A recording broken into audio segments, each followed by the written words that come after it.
honor. Well, first, Brother David, you know how I feel when it comes to what the doctors can't say. They can't tell me nothing because they said the same thing about karate. But we all know what karate is.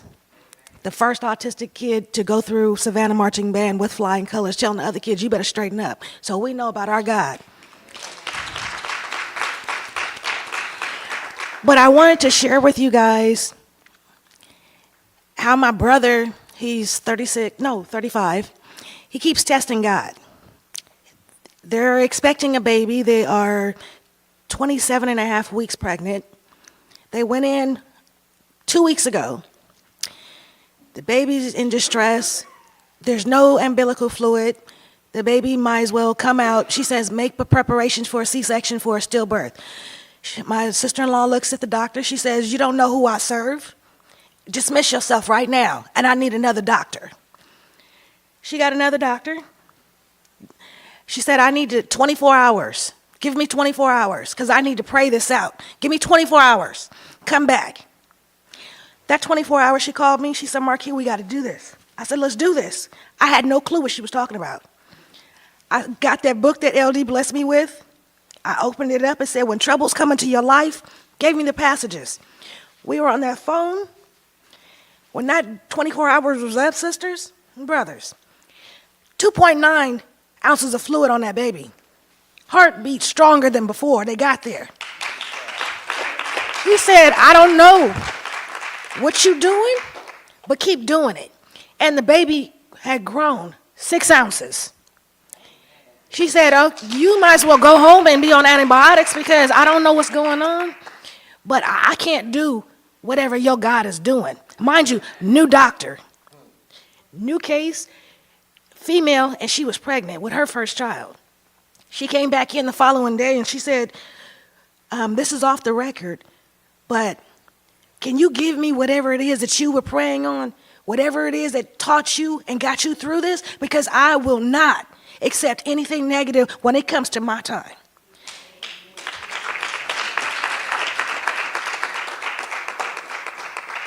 Now, they were released Monday of last week.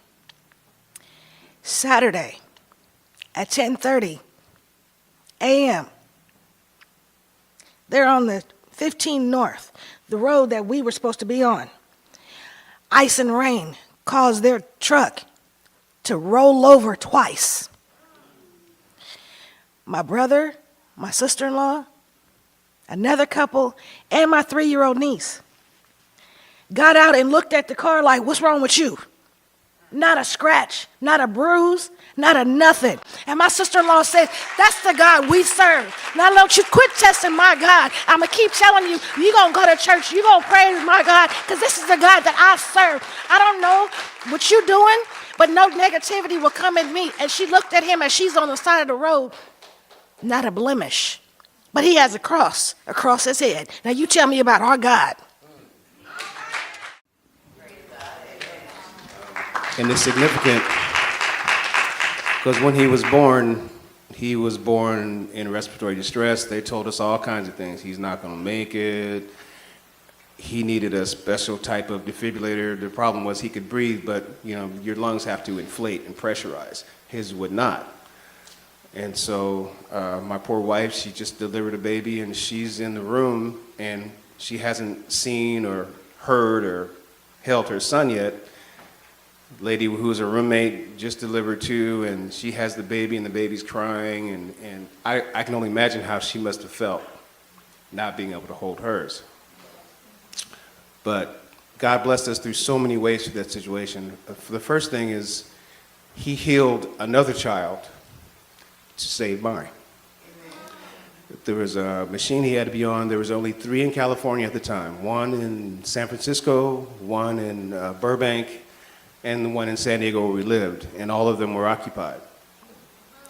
And so we were there, and I got a call in the middle of the night. They were getting ready to life flight my son to San Francisco, which means he was going to be 900 miles away from us. We weren't going to have any contact with him, And so they had the helicopter warmed up on the pad.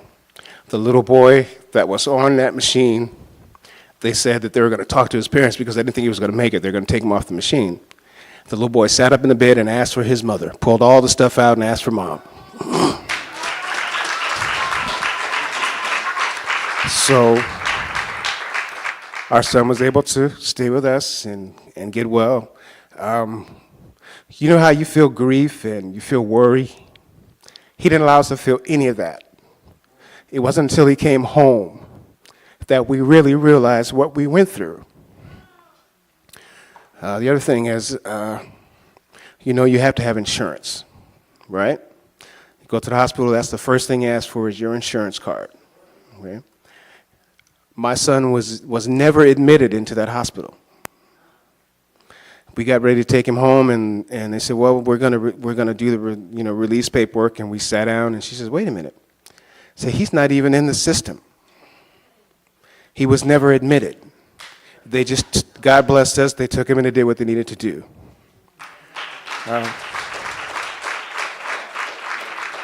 And so, just grateful to see him grow up. Even through school, they told us, well, because of what he went through, he's going to be retarded.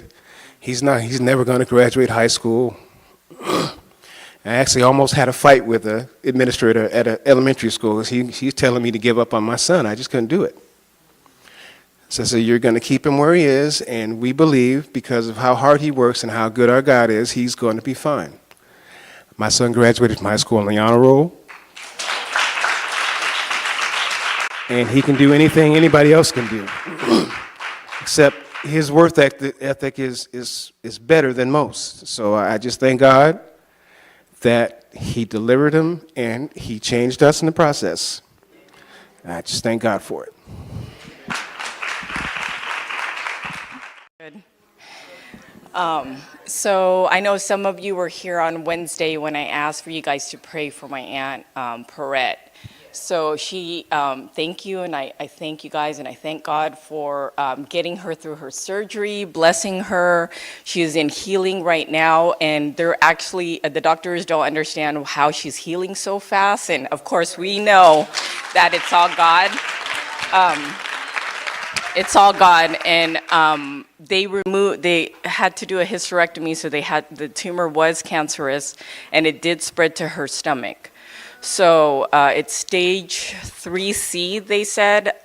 So we have to continue to pray for her. I asked my church to please continue to pray for her because I know God is a healer. This is, not in vain that this is happening.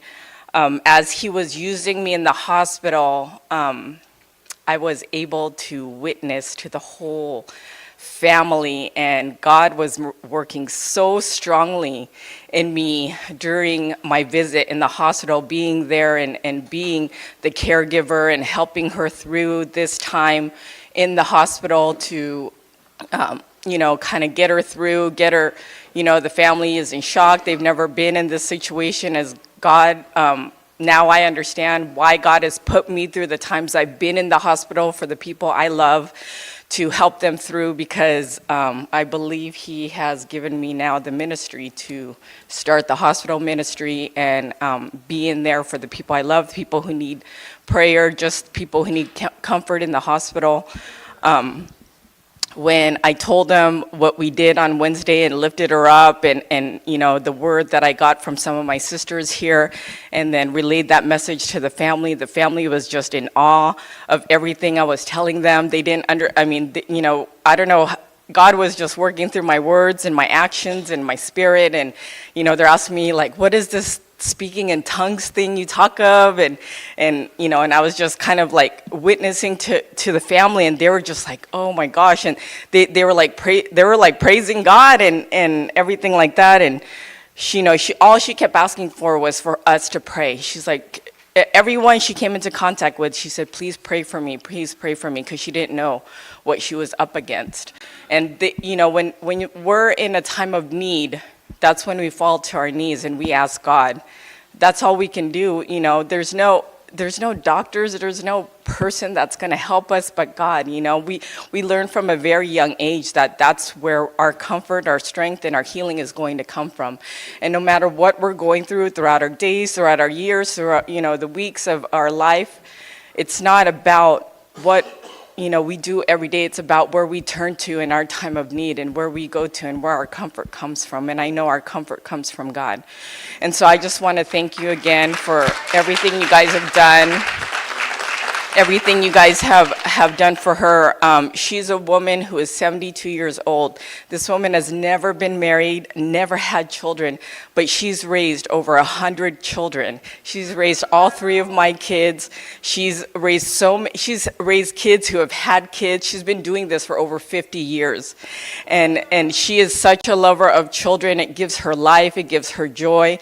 And I know that she is the daughter of our Lord Jesus Christ, and that I know he's going to sustain her. I've reiterated that to her. When Bishop came, the family was so thankful that I had brought him to pray for her the day of her surgery, and she was like holding onto his hand like a death grip. Like she was like, she wanted him to go to the surgery with her. But I was like, hey, you gotta let go now. He has to go.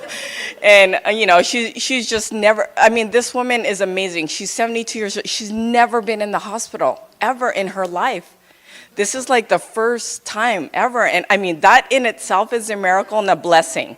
To live that long, to be not in the hospital and everything. And Danae, I want to thank you because I actually use your testimony of your life to the family.